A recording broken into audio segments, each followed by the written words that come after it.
तो बच्चों आज कुछ और बेसिक क्वेश्चंस लेके आया हूं मैं। ये क्वेश्चंस इस पर्पज से हैं कि यहाँ पर हम नॉर्मल रिएक्शन कैसे लग रही है, कैसे एफपीडी ड्रॉ करना है, सारी चीजें सीखेंगे।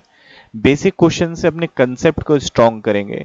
तो जल्दी से अगर पहली बार देख रहे हो यार चैनल पे, तो फटाक से सब्सक्राइब कर लो ताकि आप पूरा न्यूटन लॉ ऑफ मोशन ऐसे समझ जाओ कि एक बार ये सीरीज कंप्लीट कर ली, ये वीडियोस देख लिए, तो आपको सारी की सारी चीजें क्लियर हो जाए।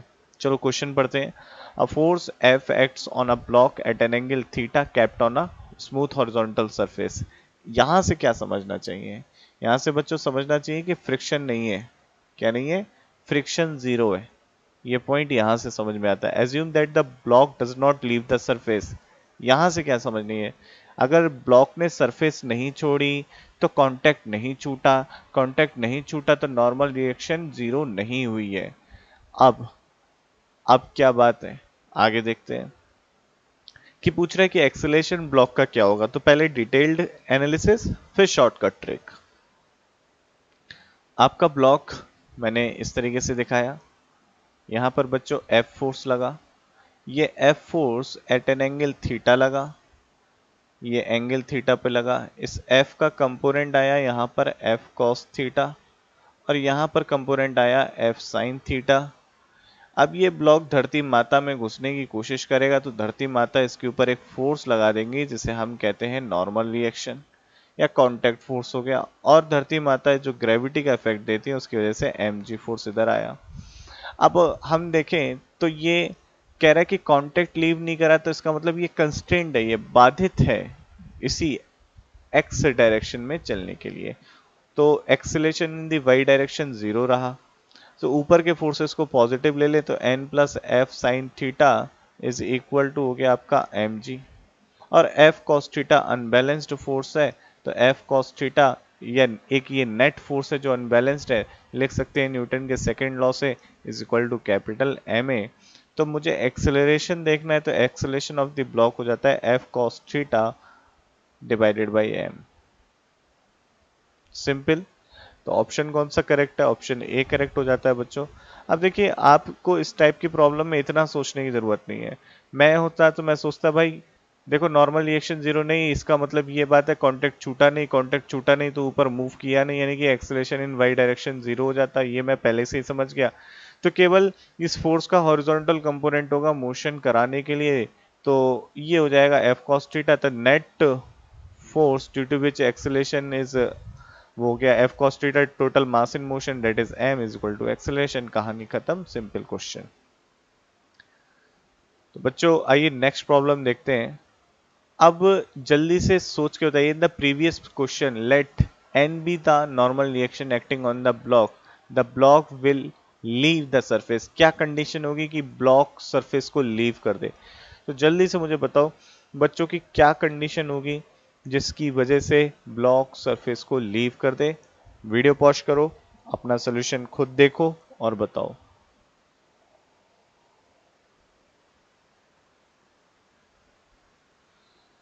तो आई होप आप लोगों ने ट्राई किया होगा। जिस इंस्टेंट पे आपकी नॉर्मल रिएक्शन बच्चों जीरो हो जाती है, उस इंस्टेंट पे आपका, याद रखिएगा, जिस इंस्टेंट पे नॉर्मल रिएक्शन जीरो हो जाती है उस इंस्टेंट पे आपका ब्लॉक सरफेस को लीव कर चुका है। तो ऑप्शन ए इज करेक्ट। आइए बच्चों नेक्स्ट प्रॉब्लम देखते हैं। बेसिक प्रॉब्लम है और इस बेसिक प्रॉब्लम को कैसे मैं डिटेल्ड एनालिसिस बताऊंगा पहले, और इसका शॉर्ट ट्रिक बताऊंगा। दोनों को ध्यान रखना, दोनों ही बहुत इंपॉर्टेंट है।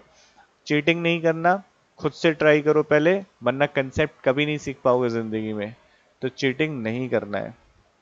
तो बेटा क्या है, two block of masses 5 kg m is equal to 1 kg। ये 5 kg का है, ये 1 kg का है। ठीक है भाई। are placed in a contact with each other on a frictionless smooth horizontal surface as shown in figure. A constant force F is equal to 24 Newton is applied on capital M mass. Let R be the normal reaction acting between the blocks. पूछ रहा है normal reaction की value क्या होगी। तो पहले हम करते हैं एक ऑब्जर्वेशन। बेटा मैं कहता कि ये M और M क्या साथ साथ चलेंगे या अलग चलेंगे? भाई डेफिनेटली साथ साथ चलेंगे। तो ये जितना X ये चलेगा कैपिटल M, उतना ही स्मॉल m चलेगा। तो दोनों के एक्सेलरेशन सेम होंगे। दोनों के हॉरिजॉन्टल डायरेक्शन में फोर्स है तो डेफिनेटली हॉरिजॉन्टल डायरेक्शन में चलेंगे, तो दोनों के हॉरिजॉन्टल डायरेक्शन में एक्सेलरेशन सेम है। एफबीडी बनाते हैं। मैं कैपिटल एम ब्लॉक का एफबीडी बना रहा, तो ये धरती माता में घुसने की कोशिश करेगा, तो उसकी वजह से धरती माता यानी कि कांटेक्ट एक नॉर्मल रिएक्शन आ जाएगी, इसे मैंने N1 कहा। अब देखिए, क्योंकि यहाँ पर कांटेक्ट एग्जिस्ट कर रहा है, तो यहाँ पर ये इस स्मॉल एम ब्लॉक में घुसने की कोशिश कर रहा है, पुश कर रहा है, तो स्मॉल एम ब्लॉक इस पे एक दे रहा है फोर्स। वो फोर्स रिएक्शन फोर्स होगा इधर की तरफ।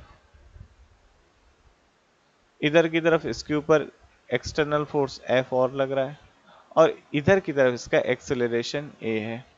अगर मैं इसका FBD से लिखूं तो लिखूंगा N1, मैं वर्टिकल के लिए लिखूंगा फॉर y एक्सिस, ये मेरा y एक्सिस है, ये x एक्सिस है, तो मैं y एक्सिस के लिए लिखूंगा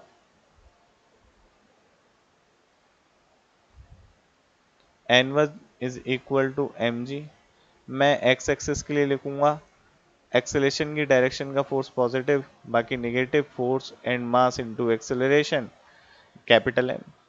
अब मैं अगर यहाँ लिखूं, मैं स्मॉल m मास की बात करूं, तो डेफिनेटली इसके ऊपर एक नॉर्मल रिएक्शन ऊपर की तरफ लग रही होगी N2, नीचे की तरफ इसके ऊपर स्मॉल mg, और एक रिएक्शन फोर्स जो लग रहा होगा इस डायरेक्शन में, और इसका एक्सेलरेशन भी a है। तो यहाँ पर बेटा मैं लिखूंगा, देखिए ये reaction force action reaction pair है ना, तो जिस फोर्स से कैपिटल M इसमें घुसने की कोशिश कर रहा होगा वो R से ही होगा ना, ठीक है, तो वो मैंने इफेक्ट ले लिया। तो बेटा यहाँ पर मैं लिखूंगा R is equal to small M A, और दूसरा मैं लिखूंगा यहाँ पर N2 is equal to M ji.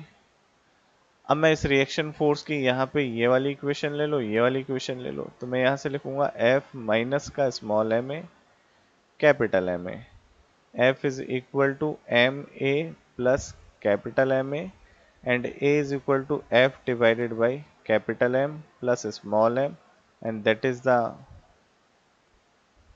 acceleration।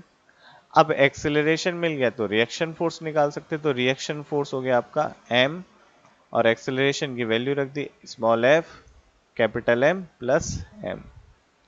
तो अब ये तो भाई सब्जेक्टिव मेथड, और स्कूल मेथड, स्कूल में ऐसे करना भाई, कॉम्पिटिटिव में मत करना, कॉम्पिटिटिव देखते। तो यार मैं ना इसको क्या करता, मैं ऐसे नहीं कंसिडर करता।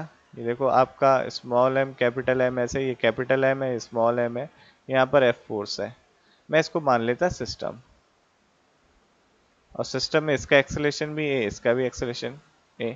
तो सिस्टम पे, ये सिस्टम की बाउंड्री है, तो सिस्टम के अंदर लगने वाले जो एक्शन रिएक्शन फोर्सेज है वो इंटरनल फोर्सेज हो गए। तो F external on the system is equal to total mass in this motion into acceleration.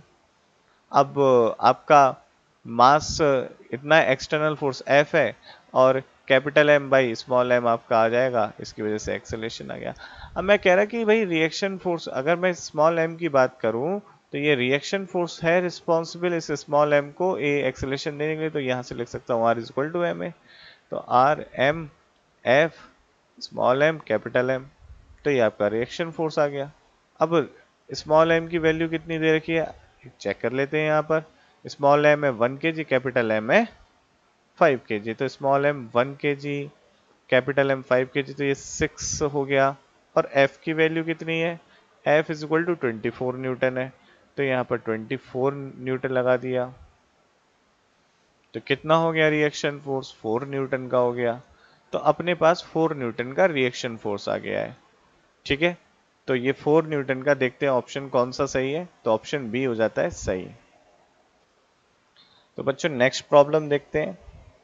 Next problem में क्या कहा है आपका, चेक करते हैं कि repeat the previous question for the same force being applied on the mass m, यानी कि 24 न्यूटन का अब जो है फोर्स यहाँ पर मास m पर लगा रहे हैं, ये 1 kg का है, ये 5 kg का है। अब रिएक्शन फोर्स कितना होगा, तो मैं सिस्टम से करूंगा, तो क्या सिस्टम का एक्सेलरेशन चेंज हुआ, नहीं हुआ। सिस्टम का एक्सेलरेशन तो सेम रहेगा, क्योंकि एफ फोर्स कितना है 24, total mass in motion that is आ गया आपका 4। ठीक, और अगर ये आपका 4 आ गया बच्चों आपका एक्सेलरेशन, तो आप यहाँ से देख सकते हो जो फोर्स आ जाएगा कैपिटल एम ए को चलाने के लिए, मतलब कैपिटल एम वाले ब्लॉक को चलाने के लिए रिस्पॉन्सिबल कौन है? कैपिटल एम को चलाने के लिए रिस्पॉन्सिबल भाई रिएक्शन फोर्स है, ए एक्सेलरेशन। तो यहाँ से R is equal to capital M A, M की वैल्यू 5 है, ये 4, तो 20 न्यूटन ये आंसर हो जाएगा। तो आपका ऑप्शन ए हो जाता है बच्चों यहाँ पर करेक्ट। ठीक है, तो ये प्रॉब्लम आप खुद से ट्राई करें, ज़्यादा अच्छा है। तो इस तरीके की क्वेश्चंस बेसिक स्ट्रॉन्ग करते हैं बच्चों। Two blocks of mass capital M and small m respectively are kept in contact on a frictionless table. Again friction बच्चों हो गया 0. The experimenter pushes capital M from behind so that the block accelerates. If capital M exerts a reaction force R on small m, what is the value of F? तो बच्चों cheating नहीं करना, video pause करो, खुद से try करो और comment में लिखो। आप लोगों के कमेंट नहीं आते, जब तक कमेंट नहीं करोगे मैं नहीं समझ पाऊंगा। तो आप लोग कमेंट में लिखो और मुझे बताओ कि आपका क्या ऑप्शन आया। अभी वीडियो पॉज करो और बताओ। तो बच्चों सिंपल प्रॉब्लम है। सबसे पहले एक्सेलरेशन क्या होगा? टोटल मास, तो एफ एक्सटर्नल इज एफ और total mass in motion is small M. Direct short trick से कर रहे हैं, एफपीटी बना के आप ट्राई करोगे। स्कूल मेथड से आप करके लाओगे, मेरे को बताओगे स्कूल मेथड से आपका हुआ नहीं हुआ, मैं क्या बताऊंगा? ट्रिक। तो ये ट्रिक मेथड है आपका, इससे सीखो। ठीक है भाई, बात सही है यहाँ पर। और देखो, अब अगर मैं देखूं स्मॉल एम ब्लॉक को, देखें स्मॉल एम ब्लॉक को कौन चला रहा होगा? इसके जो ये एम है ना, जो इस पे पुश दे रहा होगा, एम इस पे जो ये आपका स्मॉल एम ब्लॉक है, इस पे रिएक्शन फोर्स जो दे रहा होगा हॉरिजॉन्टल डायरेक्शन में, ये ए एक्सेलरेशन दे रहा होगा भाई। तो आपका स्मॉल एम को कौन चला रहा है? Reaction force. तो रिएक्शन फोर्स बराबर क्या हो गया? मास इनटू एक्सेलरेशन। मास इतना है, एफ इतना है, capital M plus small M. आपसे पूछा फोर्स क्या होगा, तो ये हो जाएगा R capital M plus small M divided by small M, जो कि हो जाता है R 1 plus capital M divided by small M. तो आपका जो एफ एक्सटर्नल आया वो आ गया R 1 plus capital M divided by small M, and that is the right answer. चलो ऑप्शन देखते हैं कि कौन सा सही है। तो मुझे लगता है कि ऑप्शन बी आप लोगों का हो जाता है सही बच्चों। तो that is the right answer. आप लोग खुद से ट्राई करके बताइए कि आपका कैसा रहा। A rope of length capital L is pulled by a constant force capital F. What is the tension in the rope at a distance small x from one end where the force is applied? तो बच्चों ये कह रहे हैं कि ना एक and यहाँ से फोर्स अप्लाई किया जा रहा है, इससे डिस्टेंस x पर, ये डिस्टेंस जो है x आपकी, इस पर टेंशन क्या होगा? ये मैंने ए सेक्शन कह दिया, ये ए पॉइंट, ये बी पॉइंट, ये सी पॉइंट है, तो ए बी सेक्शन ये हो गया रोप का। ये ए बी सेक्शन है जिसकी लेंथ एल है और इसकी एल माइनस एक्स है। तो आप सोचिए कि क्या होगा। अच्छा, ये रोप क्या मासलेस है? मासलेस नहीं है ये रोप। ये रोप मासलेस नहीं है, यहाँ पे जंक्शन मासलेस काम नहीं ले सकते, क्योंकि अगर टेंशन डिफरेंट आ रहा है तो डेफिनेटली ये इंफॉर्मेशन उन्होंने दे दी है कि ये रोप मासलेस नहीं है। तो बच्चों मैंने इतना हिंट आपको दे दिया है, तो आप लोग ये प्रॉब्लम खुद से ट्राई करो और फिर खुद से ट्राई करने के बाद मुझे बताओ कि आपका आंसर सही है या गलत है। कमेंट में लिखो, ऑप्शन लिखो, अभी लिखो, वीडियो पॉज करो, ट्राई करो और बताओ। आई होप आप लोगों ने बच्चों ट्राई किया होगा। अब मैं क्या करता हूं, मैं मान लेता हूं इस रोप का जो मास है पूरा, मैं यहाँ पे ये बना रहा हूं रोप,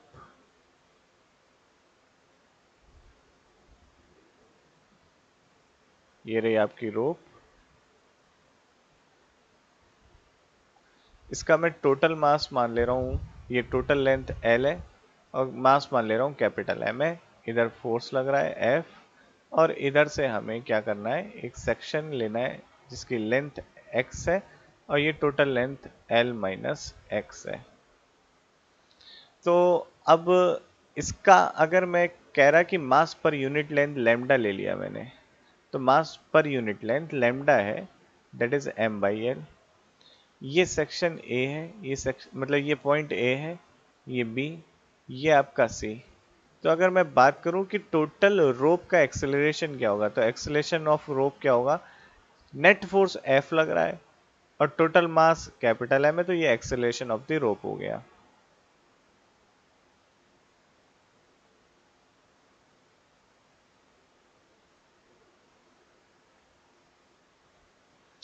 अब अगर मैं बात करूं ये इस BC सेक्शन की बच्चों, इस BC सेक्शन को कौन आगे बढ़ा रहा है, ये रस्सी में लगने वाला टेंशन ही तो है। जो रस्सी में टेंशन लग रहा है वही आगे बढ़ा रहा है, वही आगे बढ़ा रहा है। जो रस्सी में टेंशन लग रहा है बच्चों, वही इसको आगे ले जा रहा है। तो ये मैं लिख सकता हूं ना, इसका मैंने मान लिया मास m प्राइम है, तो और a एक्सेलरेशन, क्योंकि रस्सी का पूरा एक्सेलरेशन तो सेम ही होगा, जुड़ी हुई है, तो मैं यहां से लिख सकता t is equal to m prime a। अरे भाई रस्सी के अगर एक्सेलरेशन सेम ना हो किसी भी दो पॉइंट का, तो उसकी रस्सी की लेंथ कम होने लगेगी, तो जो कि होता नहीं है, सिकुड़ नहीं रही है रस्सी, सीधे सीधे चल रही है। तो आपका ये m प्राइम है। अब m प्राइम की वैल्यू क्या होगी भाई, मास पर यूनिट लेंथ मुझे पता, वो कितना है m/l। तो इसका इतने का क्या होगा, इसका जो t m प्राइम की वैल्यू हो जाएगी लैम्डा मास पर यूनिट लेंथ, और लेंथ है l minus x into A, that is m/l l minus x into a, and that is m 1 minus x by l into a। अब यहाँ पे देखो आप, टेंशन कितना हो जाएगा यहाँ पर, ये हो जाएगा m/l, a की वैल्यू रख देते हैं, तो m 1 minus X by L, A की वैल्यू है f by capital M, capital M गया तो f 1 minus X by L, ये आ गया टेंशन। तो बच्चों कौन सा ऑप्शन सही है, चलो इसे मैं वापस इसी फॉर्मेट में लिख दूं क्या, जैसा ऑप्शन में दिया है, तो ये हो जाएगा F L minus x divided by L. तो अब देखो कौन सा ऑप्शन सही है भाई। ओके, तो मेरा ऑप्शन बी यहाँ हो जाता है सही। तो ऑप्शन बेटा बी हमारा सही हो गया है, and that is the right answer. I hope आप लोगों ने खुद से ट्राई किया होगा, और अगर ट्राई किया है तो सीरियसली बताने यार कितना आंसर आया था। अच्छा एक इंपॉर्टेंट रिजल्ट है, देखो यहाँ एंड पर, इस एंड पर पीछे कोई फोर्स लग रहा है क्या जो इसको रोक पाए, या इस एंड पर रिएक्शन कोई फोर्स आ रहा है, नहीं आ रहा है ना। तो आप देखो इस एंड पर टेंशन जीरो होना चाहिए भाई, इस एंड पर इधर की तरफ टेंशन नहीं आना चाहिए, क्योंकि इधर की तरफ कोई फोर्स नहीं है, फोर्स हमेशा पेयर में आते हैं, तो इस पॉइंट पर टेंशन जीरो होगी। देखे क्या एल लेंथ पर टेंशन जीरो है या नहीं है, रख दो एल। यस भाई टेंशन जीरो है, एल रखते ही एक्स इक्वल टू एल रखते ही क्या हो गया, टेंशन जीरो। और इस एंड पर जितना फोर्स लग रहा होगा इधर, उतना ही टेंशन इधर आ रही होगी, तो एफ होना चाहिए। बिल्कुल सही बात है। तो इस क्वेश्चन को मैं आपको दूसरी टेक्निक बताऊं क्या, कि कैसे वेरी कर रहा है, ध्यान से सोचो। तो पर यूनिट लेंथ पर, मतलब टेंशन कहां से वेरी कर रहा है, एफ टू एल वेरी कर रहा है, तो पर यूनिट लेंथ पर टेंशन इस तरीके से वेरी कर रहा है, तो एल माइनस एक्स लेंथ पर कितना होना चाहिए, इतना होना चाहिए। तो डायरेक्ट ऐसे ट्रिक से निकाल सकते थे, that is the option. Observation से हम बहुत कुछ सीख सकते हैं, और मेरे ख्याल से इसमें 10 सेकंड लगे होंगे मुझे कैलकुलेट करने में। तो ये भी एक ट्रिक है कि भाई यहाँ पर फोर्स टेंशन के बराबर, टेंशन जो है भाई, टेंशन इसको अपोज करने के लिए आएगा तो एफ के बराबर आएगा, यहाँ पर कोई फोर्स ही नहीं है तो टेंशन आएगा ही नहीं। तो यहाँ पर जो आपका फोर्स का वेरिएशन हो रहा है, यानी कि टेंशन का वेरिएशन हो रहा है पर यूनिट लेंथ, वो कितना हो रहा है, ये हो रहा है आपका F minus zero divided by L. तो एल माइनस एक्स पे जो टेंशन होगा वो क्या होगा भाई, यहाँ से बढ़ रहा होगा ना, इस डायरेक्शन में चलेंगे तो हमें इस डायरेक्शन में देखना है, एल माइनस एक्स पर पहुंचे तो क्या होगा, तो हो जाएगा F by L, L minus into L minus x. तो ऑप्शन बी सही हो जाता है। चलो बच्चों नेक्स्ट प्रॉब्लम की तरफ बढ़ते हैं। तो देखिए for the arrangement shown in figure आपको डिफरेंट वैल्यूज दे रखी है, तो कौन सा ऑप्शन एक सही है, दो सही है, या मोर देन टू सही है, कौन सा ऑप्शन सही है, कौन सा गलत है, फटाफट खुद से ट्राई करो और बताओ। वीडियो पॉज करो और खुद से ट्राई करो और बताओ। आई होप बच्चों आप लोगों ने ट्राई किया होगा, अपने नोट्स में जरूर बताइएगा। देखो दो तरीके के हैं इस टाइप की प्रॉब्लम सॉल्व करने का, एक होता है स्कूल मेथड। स्कूल मेथड मैं आपको बहुत डिस्कस कर चुका हूँ कि पहले क्या करो, ये करो, वो करो। अब मैं दूसरा तरीका, पहले चलो भाई एफबीडी बना देते हैं आप लोगों के लिए, आप लोग अभी सीख रहे हैं चीज़ें, तो मैं बता देता हूँ कि स्कूल मेथड या लेंदी मेथड क्या है, फिर ट्रिक बताऊंगा इसकी। तो देखो लेंदी मेथड क्या है भाई। मैं ब्लॉक बना रहा है यहाँ पर, देखो पहले है, सबसे पहले है 2 kg का ब्लॉक है, एक इससे अटैच्ड है, एक और ब्लॉक है, फिर तीसरा ब्लॉक है वो भी इससे अटैच्ड है। अब देखें तो 2 3 5 है, 2 3 5, और एक्स्ट्रा फोर्स कितना लग रहा है, फोर्स लग रहा है 20 न्यूटन का, फोर्स है 20 न्यूटन का। यहाँ पर टेंशन T2 है और यहाँ पर टेंशन T1 है, तो ये कुछ T1 इस तरह से और T2 इस तरीके से। तो भाई एक एक कर, और देखो सारे एक साथ ही चलेंगे तो इसका एक्सेलेरेशन भी है, इसका एक्सेलरेशन भी है, और इसका एक्सेलरेशन भी है। तो एक एक इक्वेशन लिख लेते हैं। तो पहले 5 kg का देखते हैं हॉरिजॉन्टल। मैं अगर मैं केवल एफ बी डी बनाऊँ, चलो एफ बी डी भी देख लो एक एक का। इसका एफ बी डी देखो, इधर की तरफ बच्चों लग रहा होगा टेंशन T1, ऊपर की तरफ धरती माता फोर्स N3, नीचे की तरफ ग्रेविटी 5G, इधर कोई फोर्स नहीं है, इसका बन गया। इसका देखो, इधर T2 टेंशन, इधर T1 टेंशन, इधर धरती माता का फोर्स N2, और ग्रेविटी देवी जी नीचे बुला रही होंगी 3G। इसका देखो F, इधर ऊपर N1 कांटेक्ट फोर्स या नॉर्मल रिएक्शन, नीचे 2G, और इधर T2। अब इसके एक्सेलेरेशन भी ए ए, आपको यहाँ से दिख गया N3 is equal to 5G, यहाँ से दिख गया N2 is equal to 3G, यहाँ से दिख गया N1 is equal to 2G। मैं स्कूल अप्रोच बता रहा बिल्कुल आपको, फिर कॉम्पिटिटिव पे जाऊंगा मैं। इसकी ट्रिक क्या है, अब देखो मैं क्या लिखूंगा यहाँ पर।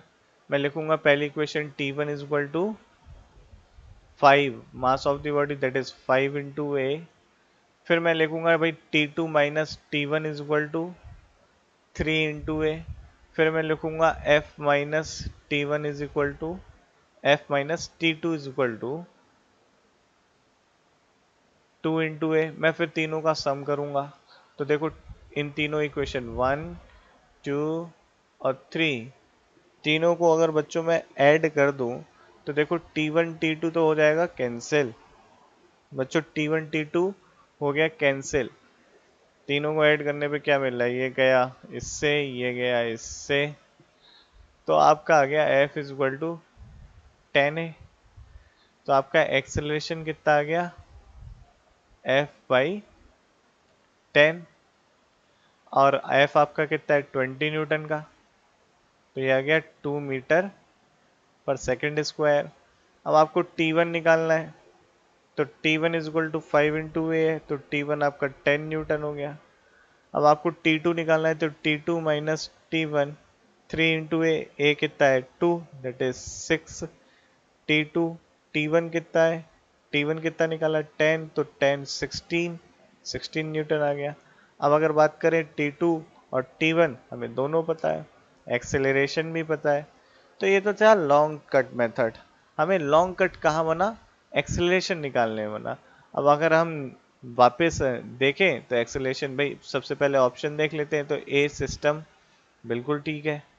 T1 की वैल्यू देखो, T1 तो 10 न्यूटन आया है, सही लिया है हमने, यस ठीक है। तो T1 कह रहा है 10 न्यूटन है, पर T1 हमारा 10 है, और T2 हमारा कितना दे रखा है, सॉरी T1 16, पर हमारा 10 है तो नहीं है। T2 10 नहीं है, T2 हमारा 16 है। तो भाई ये तो मामला हो जाता है गलत। तो बच्चों ये आंसर हमारा केवल ए ठीक है। वो क्या है, सिस्टम का एक्सेलरेशन 2 मीटर पर सेकेंड स्क्वायर है। अब देखो short trick.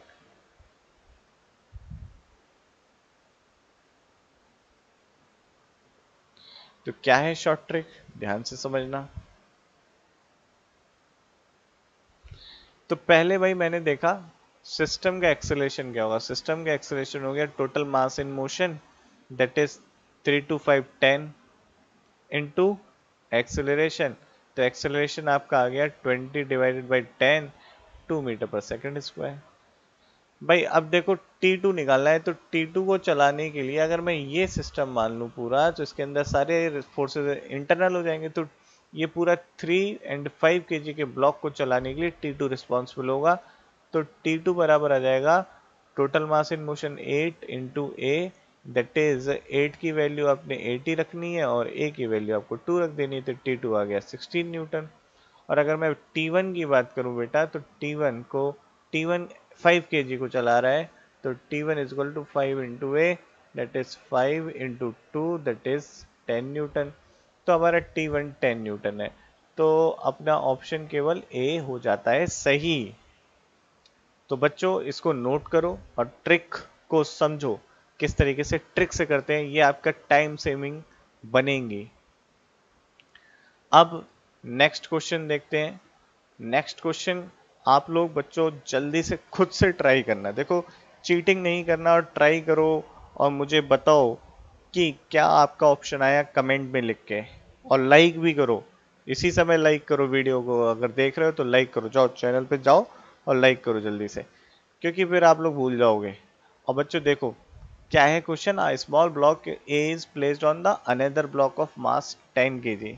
The length 2 meter. Initially block A is the near the right end of the lower block. A constant force of 20 Newton is applied on the lower block. All the surfaces are frictionless, यानी कि friction zero है। कितने time बाद block separate हो जाएंगे। तो बच्चों खुद से ट्राई करो इस क्वेश्चन को और बताओ कि कितने टाइम बाद ये सेपरेट हो जाएंगे। तो बच्चों आई होप आप लोगों ने ट्राई किया होगा। अब देखो मैं बात करता हूं कि इसके एफपीडी की। तो सबसे पहले ए की बात करता हूं। ए पर क्या लग रहा है, स्मॉल एम जी नीचे और नॉर्मल रिएक्शन ऊपर। अब मैं देखूं हॉरिजॉन्टल डायरेक्शन में कोई फोर्स नहीं आया, क्योंकि फ्रिक्शन क्या है, जीरो है। तो रिलेटिव मोशन का अपोज होने का मतलब नहीं है यहाँ पे। अब मैं अगर बात करूं ब्लॉक बी की, तो ये 10 kg का है, तो नॉर्मल रिएक्शन ऊपर, इसका 10 g नीचे। यहाँ पर 20 न्यूटन का फोर्स लगा है, 20 न्यूटन, ठीक, 20 न्यूटन का फोर्स लग रहा है। अब देखो होगा क्या कि ब्लॉक ए पे तो हॉरिजॉन्टल डायरेक्शन में फोर्स ही नहीं है बच्चों। तो ब्लॉक ए पर हॉरिजॉन्टल डायरेक्शन में जब फोर्स नहीं है तो ब्लॉक ए तो मूव ही नहीं करेगा, पर ये ब्लॉक बी इस पे स्लाइड करता हुआ चला जाएगा। तो ब्लॉक बी आगे बढ़ रहा होगा। तो ब्लॉक बी जब एल डिस्टेंस आगे बढ़ जाएगा तो आपका ये ब्लॉक ए नीचे गिर जाएगा। तो ब्लॉक बी एल डिस्टेंस चलने में कितना टाइम लगेगा, या इसे ब्लॉक बी कह रहा हूं। तो भाई ये रेस्ट से चालू हो रहा है, तो इसका एक्सेलरेशन क्या होगा, एफ इजक्वल टू एम से। भाई एफ टोटल 20 न्यूटन है, मास 10 है, तो हो गया 2 मीटर पर सेकेंड स्क्वायर। अब लेंथ आपकी कितना चलना चाहता है, ये 2 मीटर। 1/2 80 स्क्वायर का इस्तेमाल कर लेते हैं। 1/2 ए की वैल्यू कितनी है बच्चों, 2। टी स्क्वायर, टी ने टी को मारा तो T is equal to √2 second आपका आ जाता है। ऑप्शन ए सही हो जाता है। तो बहुत बिल्कुल बेसिक प्रॉब्लम थी ये। तो आई थिंक आप लोगों को बच्चों समझ में आई होगी ये बेसिक प्रॉब्लम। और इस टाइप के क्वेश्चन से ही आपकी अंडरस्टैंडिंग बनेगी बच्चों, ठीक है। तो इसे नोट कर लीजिए कॉपी में जल्दी से। Two blocks are connected by a massless rope as shown. The horizontal surface is frictionless. The hanging mass is 2 kg. Find the small m so that its acceleration is 4 metre पर second square. तो बच्चों बिल्कुल basic question है। मैं चाहता हूँ एक बार ये क्वेश्चन आप लोग खुद से ट्राई करें, इसके बाद इस क्वेश्चन को मैं कराऊंगा। तो आप लोग ये दोस्तों खुद से ट्राई करिए, ये आपके लिए होमवर्क प्रॉब्लम है। हम नेक्स्ट वीडियो में इस क्वेश्चन का सलूशन जरूर देखेंगे। तो अगर आपको सारे क्वेश्चन बेसिक क्लियर हैं तो ज़रूर बताइएगा, कहीं कोई डाउट आए तो कमेंट में लिखिएगा। अभी मैं चलता हूँ, आप लोग मस्ती में पढ़ाई करिए।